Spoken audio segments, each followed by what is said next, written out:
Welcome to the motherfucking relay. We're covering today's top boxing news. Okay, we'll start with this. Legend Mike Tyson advises Errol Spence Jr. to fight again. Wasn't he supposed to be fighting Sebastian Fundora this fall or winter? Mike Tyson has advised Errol Spence Jr. to move on from his defeat to Terence Crawford by getting back in the ring. Texan Spence, 34 years old, has yet to make his long-awaited return to action following a 9th-round TKO defeat to Terence Crawford at the T-Mobile Arena in Vegas in July of last year. Spence suffered 3 knockdowns and took a brutal, prolonged beating in the fight, which most viewed as a 50-50 going in. The win made Crawford the first undisputed welterweight champion of the 4-belt era. Tyson, a former undisputed heavyweight champion, said the ability to come back from a defeat makes one a great fighter. That relies on a presupposition that Errol is a great fighter. I've long maintained that he's not a great fighter, he's a good fighter for his time, and a good fighter at that weight, but nowhere near as great as he was made out to be. And it took for him to finally have that Terence Crawford fight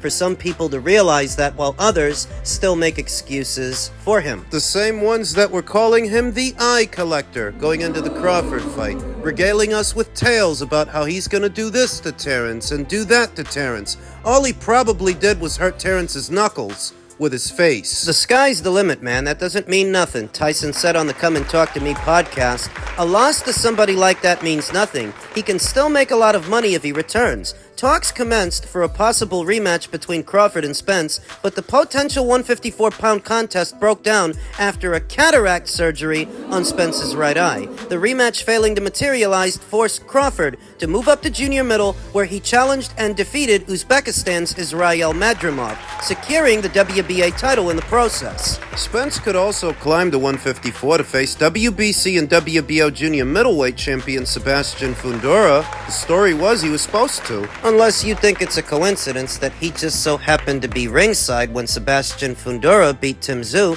and he came in the ring after the fight.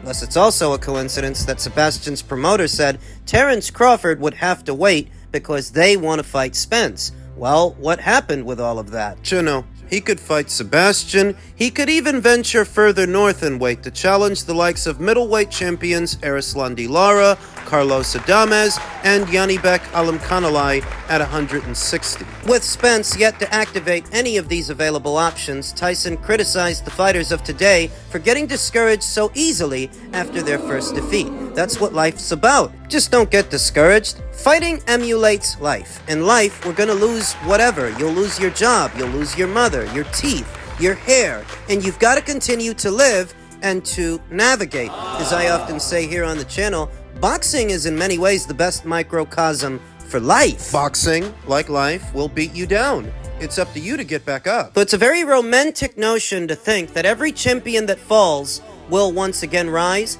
I don't know that Errol Spence Jr. will. It was a bad idea, bad suggestion, that after the beating that he took, he should come back for Sebastian Fundora, of all people, the most awkward junior middleweight you can encounter, because not many junior middleweights stand in at about 6'3", 6'4". Southpaw? Now, they're not experienced fighters. They're not professionals. A professional fighter like this, if you're my friend and you're the hottest fighter in the world right now, fight me, give me help, and let me make some money for my family. Spence and Crawford fought, and now they want to go their separate ways happy.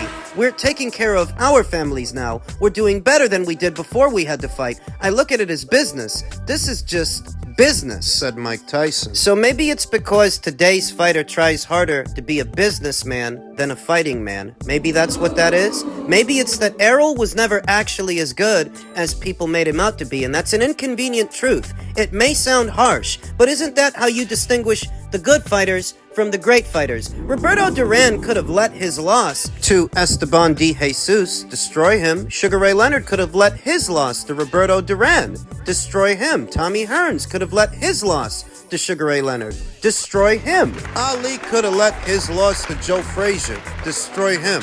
They didn't. Why? At the risk of sounding like a broken record, yesterday's fighter was made out of different stuff. Tougher stuff, in a harsher environment against harsher competition. And those fighters, and what made them great, is that they didn't let a little old loss destroy them. the way Errol has so been destroyed, and he has been destroyed. But there's more to it than just that. What? You know that I never liked Errol's chances as a junior middleweight. I thought he was a big, strong kid at 147, but that stuff ain't gonna fly at 154. That was before the car accident. At his very best, Errol Spence Jr. is a mid-range to inside volume puncher. Decent jab out of the southpaw stance, good enough body attack, but he's hittable. In between the punches, he's hittable. That was exposed by Terrence Crawford, but there were signs there. There were signs in the Sean Porter fight, and before that, in the Kell Brock fight. There were signs. There were signs that Errol may have overstayed his welcome at welterweight because his power started to wane. What happened to the guy that fractured Kell Brook's orbital? He couldn't knock down or knock out Mikey Garcia. There were signs. And forget about signs.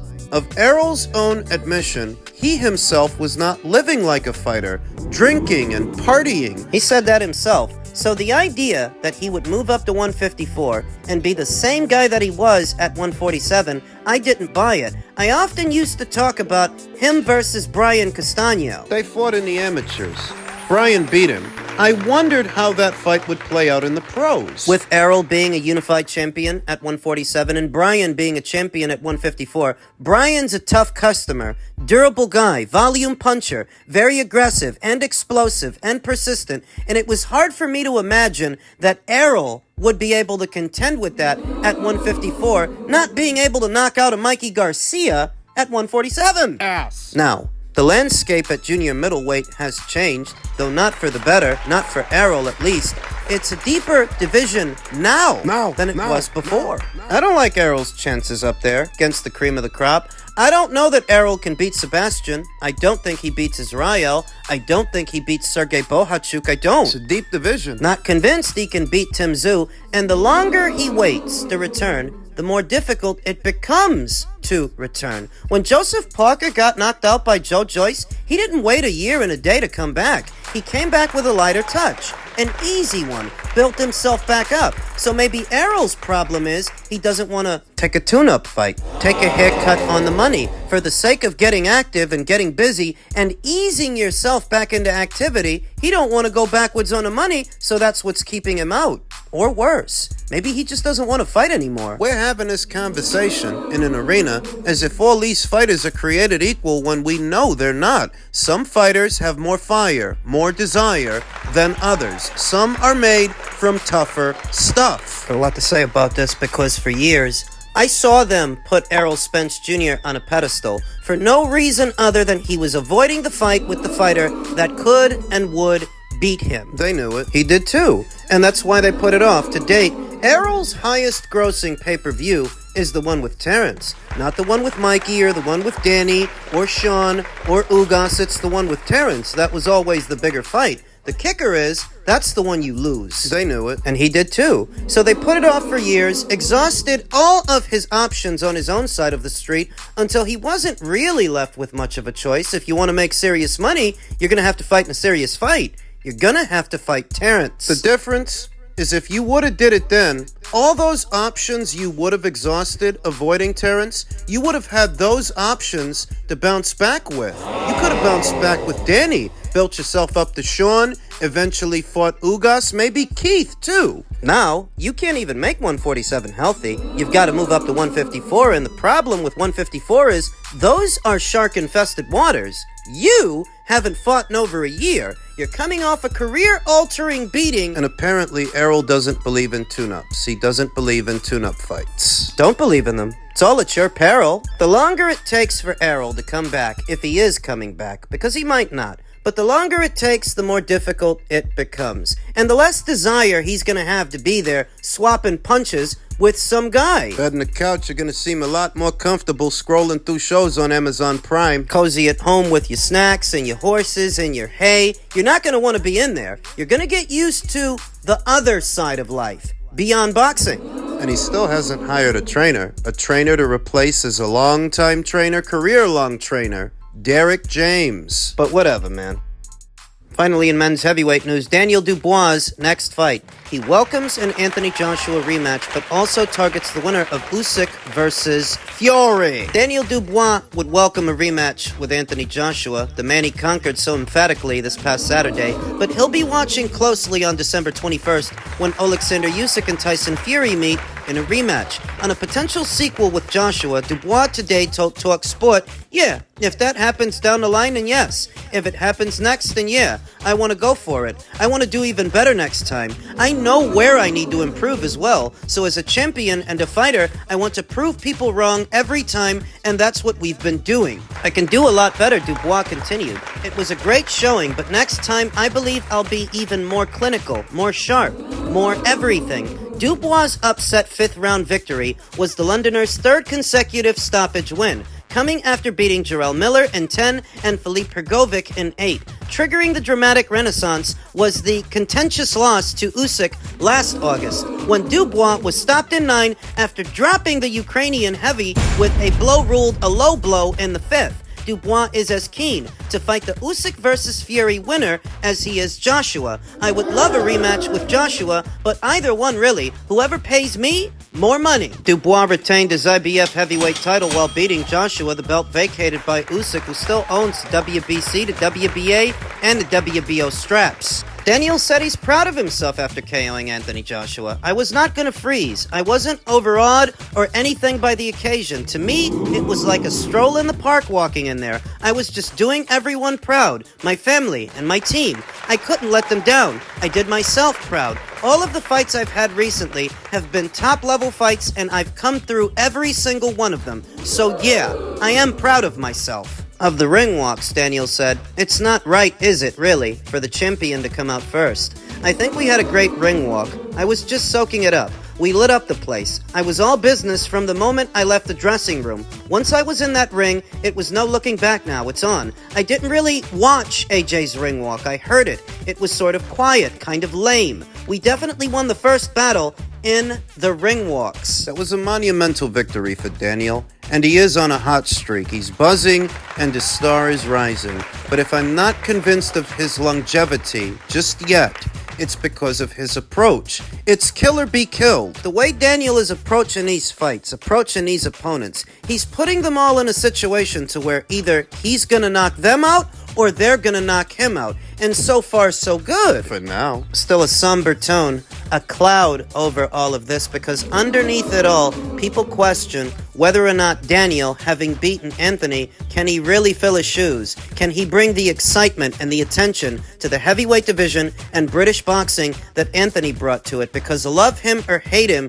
there was a lot of attention on that fighter throughout the entirety of his career up until this point. And if there is a second fight, if there is a rematch, even if you don't favor him to win, it's still going to be a big fight. Could be his last stand. Saw so many rejoicing that Eddie Hearns' golden boy has once again fallen, once again faltered, making no light of everything he's done for that British boxing scene, and how those are actually very big shoes to fill, and I'm not sure that Daniel can fill them. His approach doesn't make for longevity, but we'll see, because he is young, he is improving, he is riding high, he's confident. But still flawed. Everything Daniel showed on Saturday is what I expected to see. And the same holes are still there, even if Anthony wasn't able to exploit them. Some other fighter might. And if they do, and Daniel falls, and the belt changes hands. It's not like in Highlander, where you cut off the guy's head and you just absorb all of his powers. It's not like that in boxing, to where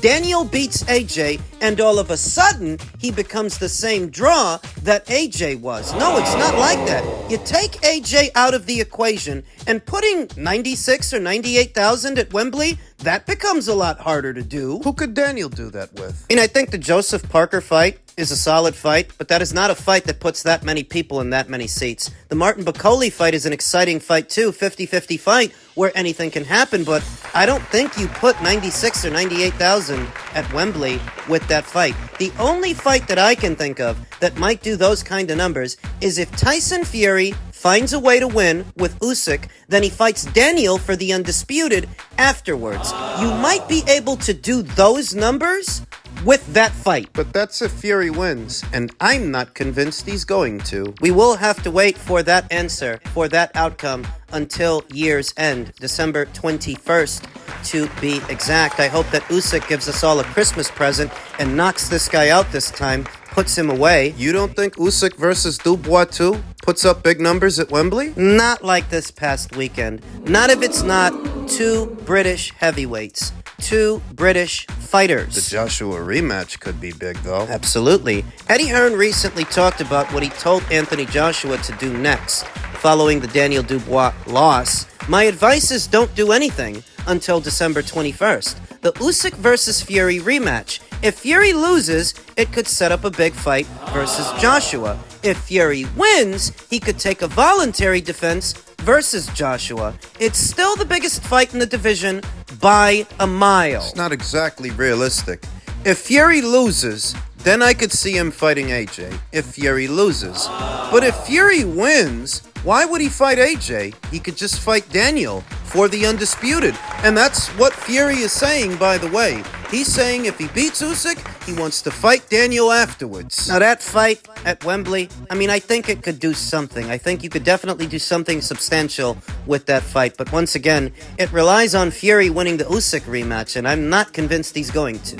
And so, it feels like the end of an era. Even though Anthony's not that old, especially for a heavyweight. Mid-30s, that's not really old for a heavyweight. And he's not retiring, he said he's not. It still feels like a changing of the guard, and it still feels like the previous era is coming to a close. All those old talking points about Joshua and Wilder and Fury. Some answers that we might never get. Poor substitutes in their place, because if Joshua and Wilder were to fight right now, well, it obviously wouldn't mean now what it meant before. And I've been talking about how Daniel is the leader of the new school, seemingly, though for how long? Because his approach is a very volatile approach. It's the kind of thing that works up until it doesn't. Can't you say that about everything? Some approaches, some base styles, lend themselves to a fighter's longevity more than others. A fighter who's always going out there looking for a knockout. To a hammer, everything looks like a nail. So in a division where you're really only one punch away from being put down yourself, is that really the best way to go about things? So you got through, Anthony, and most people didn't think you would. People are excited now. I didn't forget how excited people were when Joe Joyce knocked out Joseph Parker and all the stuff they said he would go on to do. That didn't last long. Those knee-jerk reactions didn't age well. And I don't know that these knee-jerk reactions will age any better than those did. We'll see.